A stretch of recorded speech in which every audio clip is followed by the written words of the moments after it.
መሲ ደግ አደረገሽ ይበልሽ ወይ ነው ማለት ያለብን ወይስ? አሁንማ ግራ ተጋባሁ እኮ። በጣም የሚገርም ነው። እንደ ቴዲ አይነት አስመሳይ መሰሪ አይነት ሰው ፈጣሪ ይጠብቃችሁ። ጌታ ምስክሬ። በዚህ ደረጃ ክፉ ይሆናልና በዚህ ደረጃ አሁንም ከሄለን ጋር እየሰራን መሰለኝም ነበር። እኔ እኮ የተቃቃሩ ወይም ትንሽ የተራራቁ መስሎ ነበር። ለካ በዚህ ደረጃ በህፃናቶች ህይወት ላይም እየተጫወቱ ነው ያሉት። ደግሞ እኮ ይጮሃል። የእስራኤል አምላክ ይጮህበት። እንዴት እንዳናደደኝ። በዚህ ደረጃ አስመሳይ በዚህ ደረጃ አስመሳይ ሰው አለ? ሰው አለ? መሲስ መች ነው የምትነቃው? መች ነው ከዚህ ካለችበት ነገር የምትነቃው? በዛ ላይ ደግሞ እቺ አሁን የቤሉል ያመጣት ሊዛ ተብዬዋ ይህ ከዚህ ይሄ ቲዲ ተብዬው ምን አባቱ ፈልጎ ነው ከሷ ጋር ነው? አሁንም ከሄለን ጋር ተመካክሮ ምን ሊያደርጓት አስበው ነው? በዛ ላይ ደግሞ ቤቱን ሊያስለቅቁ ነው። ቤሉል ይህንን ነገር እውነት ተቀብሎ ከዛ ቤት ይወጣ ይሆን? እንግዲህ በሚቀጥለው የምናየው ይሆናል። ሰላም የኔ ምርጦች፣ እንዴት ናችሁልኝ? ሰላም ናችሁ? በያላችሁበት ሰላማችሁ በዘዘት ተረፍረፍ ይበልልኝ። ለዚህ ቻናል አዲስ የሆናችሁ ካላችሁ ዋካችሁን ሰብስክራይብ አድርጋችሁ ደወል ምልክቷን በመጫን አበረታቱኝ፣ ቤተሰብ ሆኖ ነባር ቤተሰቦች ደግሞ ፕሊስ የላይክ ምልክቷን ጫን እያላችሁ እንድታጠቅሩልኝ በአክብሮት ጠይቃለሁ። በተረፈ ስለ መሲም ሆነ ስለ ቲዲ እስኪ ሀሳብ አስተያየት ካላችሁ አካፍሉኝ። እኔ ጨጓራዬ እረር ብሏል። ይህን ድራማ በተመለከትኩ ቁጥር ምን ያክል ውስጤ እንደሚቃጠል ልነግራችሁ አልችልም። የሰው ልጅ በዚህ ደረጃ በዚህ ልክ አስመሳይ ክፉ አረመኔ ይሆናል? ውስጣቸው እንዴት እሺ ብሎ እንደሚቀበልላቸው እኔ ግራ ገብቶኛል። ማስመሰል ማስመሰል ማስመሰል የማይሰለቸው ዓለም ቢሆን የሰው ልጅ ነው። እንደ ሰው ልጅ አስመሳይ በዚች ምድር ላይ የለም። ደግሞ የቴዲስ የተለየ ነው። እውነት ነገ ጧት በእኔ ምን ይደርስብኛል ብሎ አንድ ሰው አያስብም? ነገ በመወልዳቸው ልጆች ላይ የኔስ እንደዚህ ቢሆንብኝ ወይም እንደዚህ አይነት እጣ ፈንታ ቢደርሳቸው ብሎ ሰው አያስብም? ምን አይነት ክፉ አይነት ሰው አለ እናንተ? እውነት አሁን በቴዲና በወይዘሮ ሄለን ልክ ጨካኝና ረመኔ ሰው አለ? ለነገሩ አለ። አሁንም እኮ እውነትም ትክክለኛ ሪሊ የሆነ በህፃናቶች ህይወት የሚጫወቱ አሉ። ከገጠር እያስመጡ አይናቸውን ሁሉ ኩላሊታቸውን ሁሉ የሚያስወጡ እኮ አሉ። በጣም የሚያሳዝን እኮ ነው። እውነት ፈጣሪ ግን እንዴት ብሎ ነው የሚቀበለን? በላ ባይወርድብን፣ ችግር ባይወርድብን፣ አለ የተባለ መከራ ሲቃይ ባይወርድብን ነበር የሚገርመው። በሰው ልጅ ላይ ፈጣሪ በአምሳሉ በፈጠረው የሰው ልጅ ላይ የኛ ሰው የሚባለው ፍጡር በዚህ ልክ የሚጫወትበት ከሆነ ፈጣሪ ለምን በኛ ይጨክን? እውነት ለምን አይጨክን?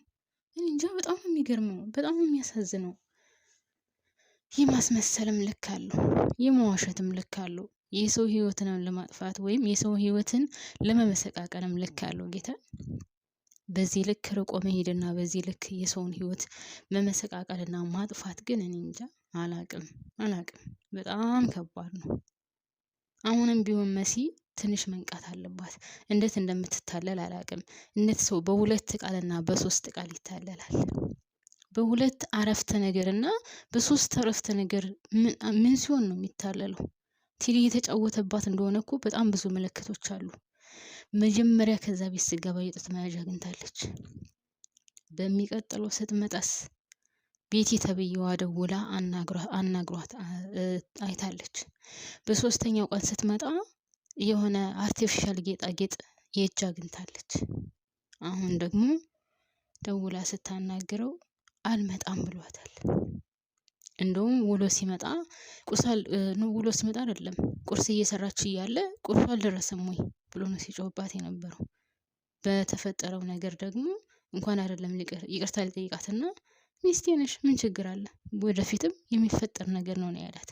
ወደፊትም እኮ የሚፈጠር ነገር ቢሆን ታዲያ በፍቅር እንጂ በግደታ አልነበረም። መጠጣቶ የደፈራት። በነገራችን ላይ እኔ እስከ ዛሬ ድረስ ወደ ቤተሰቦች ይመስለኝ የነበረው እንደው ታውቃላችሁ፣ እሱ ብቻ አስቦና እሱ ብቻ አቅዶ ያደረገው ነበር የመሰለኝ። ነገር ግን ነው ከሄለን ጋር ተማክሮ ያደረገው ነገር ነው። ለእያንዳንዷ ያደረጉትን ነገር ስለምታውቅባቸው ከበፊትም ጀምሮ ስትነግረው ስለነበረ ስለዚህ ሁለታቸው ተማክሮ ያደረጉት ነው ይመስለኝ። ይችን ልጅ እሱ መያዝ እንዳለበት ከሱ ውጪ ማንም ሊሰበስባት እንደማይኖር ተማክረው ነው ያደረጉት። በዛ ላይ ተጫውቶባት አስባችሁታል። ተጫውቶባት። አሁን መሲ የምትከፍለው ዋጋ ልክ የለውም። አንደኛ ደረጃ ከቤተሰቦቿ ጋር ተቃቅራለች። ወንድሟ ደውሎ በጭራሽ ወደዛ ቤት ዝር እንዳትል አስጠንቅቋታል። ሲቀጥል የወንድሟን ድምጽ ሲሰማ ምን አባቱ እንደተርበደበደ እንዴት እንደደነገጠ በጣም ነው የደነገጠው። እሱ ሞቷል ብሎ ነበረ። ነገር ግን እግዚአብሔር መልካም ነው። እግዚአብሔር ሙት ያላለው ህይወት አይሞትም። እግዚአብሔር ጥፋ ያላለው ህይወት አይጠፋም። እሱ ባለው እሱ በፈለገው ሊያጠፋ እሱ በፈለገው ህይወቱን ሊያበላሽ ነበረ። ነገር ግን አልተሳካለትም፣ አልሆነለትም። እና የቴዲና የወይዘሮ ሄለን ክፋት ወደር የሚባል ነገር የለውም። ከዛ ባለፈ ምን ደስ እንዳለኝ ታውቃላችሁ? እኔ ከምንም በላይ እስካሁን ድረስ ካያችሁኝ አዶናይን ስለደንቀው አላልፍም። አዶናይ የሚሰራው ስራ ማንም አይሰራውም። ለምን ካላችሁኝ አዶናይ የሚሰራው ውስጥ ለውስጥ ነው። ውስጥ ለውስጥ የሚሰራ ሰው ደግሞ ሁሌም አሸናፊ ነው። በአደባባይ የሚሰራ ሰው ግን አንዴ ሲወድቅ አንዴ ሲነሳ ነው። አዶናይ ጀግና ነው። አዶናይ ወይዘሮ ሄለንን እንዴት መከታተል እንዳለበት አሁን ደርሶበታል። አውቋል። ምን እያደረገች ነው? ምን እየሰራች ነው? ምንስ ለማድረግ አቅዳለች የሚለውን እያንዳንዷን እንቅስቃሴዋን ይከታተላታል። ስለዚህ ይደርስባታል ማለት ነው። እናም ውድ ቤተሰቦቼ እኔ ከምንም በላይ አዶናይ ተመችቶኛል። ኤልሻዳይን እንዴት መጠቀም እንዳለበት አውቆበታል። ይችኛዋን ግን ከቤሉል ጋር ስላዩዋት ብቻ ይመስለኛል እንጂ ከዛ በፊት ትውውቅ ኖሯቸው አይመስለኝም። ካስታወሳችሁ ፎቶ አንስተዋታል። ስለዚህ ፎቶ አንስተው ለሄለን ሰጥተዋታል። ሄለን ደግሞ ለቴዲ ሰጥተዋለች።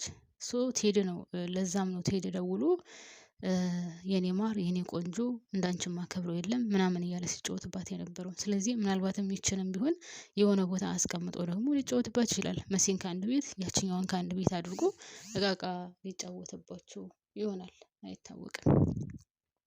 እና ካስታወሳችሁ ከባለፈው ፓርት ላይ መጨረሻ ላይ ኑኑ ቤሉልን ስትስመው አይታ በጣም ተናዳ ነበር። እናም ዛሬ ጠይቀዋለች። ለምን ተናደርሽ ምናምን ብሎ ሲጠይቃት እሷ መልሳለታለች።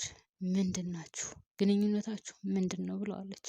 ግን እዚህ ላይ ቤሉል በጣም እየተሳሳተ ነው። መዋሸት አልነበረበትም። እውነታው የሚወዳት ከሆነ እወዳታለሁ ማለት እወዳታለሁ ቢልስ ደግሞ ችግሩ አታግዘውም። ገብቷችኋል? እኔ አሁን የምፈራው እንደው ታውቃላችሁ ቴዲና ቤሉል ማለቴ ማነው ስሙ ኤልሳ አላውቅም፣ ብቻ ኤልሳ እንደዚህ ነገር ነው ስሟ። ለማንኛውም እሷና እሱ እየተቃቃሩ ነው። ሁለቱ ከተቃቃሩ ደግሞ ይች ልጅ ከቴዲ ጋር ትሆናለች። ከቴዲ ጋር ከሆነች ቤሉልን ትጎዳዋለች።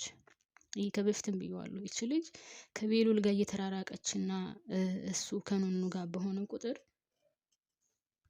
እና መሲ አለመንቃቷ፣ መሲ በዚህ ደረጃ ጅል መሆኗ ደግሞ ዋጋ እያስከፈላት ነው። እና አሁንም ቢሆን ወደፊትም ቢሆን ገና ብዙ ዋጋ ትከፍላለች። በተለይ ደግሞ ቴዲ እሷን እንደደበቃትና ከእሷ ጋር አብሮ ህይወት እየኖረ እንደሆነ ብታቅ አንድ ቀንም አታሳድራትም። አሁንም ቢሆን የሊዛን ፎቶ አይታ ለቴዲ ደውላ ብትነግረው አልመጣም ነው ያላት። ምን እየተፈጠረ ነው? ምን እየተካሄደ ነው የሚለውን ነገር ከአሁን በኋላ መሲ የምትነቃበትና በጥሞና የምትከታተለው ይመስለኛል። ከዛ በላይ ደግሞ ውድ ቤተሰቦቼ ቤሉል ከቤት እንደወጣ ተነግሮታል። ቤሉል ብቻ ሳይሆን በአጠቃላይ ከዛ ቤት እንደወጡ ወይዘሮ ሄለን ሁሉንም ነገር ጨራርሳለች። እሷ አሁን እጇን ለፖሊስ ልትሰጥ ነው። እጇን ለፖሊስ ሰጥታ ከገባችው በኋላ እሷ የማውቀው ነገር የለም ለማለት ነው እየፈለገችው። ነገር ግን ቤሉልም ቢሆን ከዚህ ቤት በጭራሽ አልወጣም ብሏል። ከዚህ ቤት በጭራሽ አልወጣም ብሎ ወደ ኤልሹ ነው እየሮጠ የሄደው። ለኤልሹ ምን ብሎ ይነግራት ይሆን? እውነት የእሷ እናት እንዳልሆነች ሊነግራት ነው ወይስ ምን ሌላት እንደሆነ አላቅም። በሌላ በኩል ደግሞ እንግዲህ ማነው ስሟ መሲ ከዛ ክላስ ሰው እንዳለ ደርሳበታለች። በር እያንኳኳች ነው። የሰው ድምፅ ሰምታለች። መጨረሻው ግን ምን እንደሚሆን አላቅም። እየታገለች ነበር ለመክፈት። ነገር ግን ምንም አዲስ ነገር ያየነው ነገር የለም። የተከሰተ ነገር የለም። ግን ውድ ቤተሰቦቼ የሆነ ነገር ይከሰታል ብዬ አስባለሁ። ቤሉልም ቢሆን በቀላሉ ያንን ቤት ለቆ ይወጣል ብዬ በጭራሽ አላስበውም። ግን መጨረሻ ላይ ደግሞ ውድ ቤተሰቦቼ ለሊዛ ማነው ደውሎ ሆስፒታል ገብታለች ያላት? ነገሩ የሆነ እየተወሳሰበብኝ ነው፣ ግራ ገብቶኛል። ሊዛን ደውለው ሆስፒታል ገብታለች እያሏት ጓደኛዋን ይሆን የሆነ ነገር ለማድረግ አስበው ወይም እሷን በሆነ ነገር ለማሰር አስበው ቶሎ ድረሽ ያሏት? ብቻ የሆነ የተጠነሰሰ ነገር እንዳለ 100% እርግጠኛ ነኝ ውድ ቤተሰቦቼ። ለማንኛውም የዚህ ድራማ ሂደቱ በጣም የሚደብር፣ በጣም የሚያስጠላ፣ በጣም ከሚገባው በላይ ደግሞ ከልክ ያለፈ ክፋት የበዛበት፣ ወንጀል የበዛበት፣ የሰው ልጅ ምን ያክል ጨካኝ እንደሆነ፣ ክፉ እንደሆነ፣ ማንንም ማመን እንደሌለብን የሚያሳይ ነው እና በቃ መጥፎ የተባለው ነገር ሁሉ እዚህ ድራማ ላይ አለ ቤተሰቦች።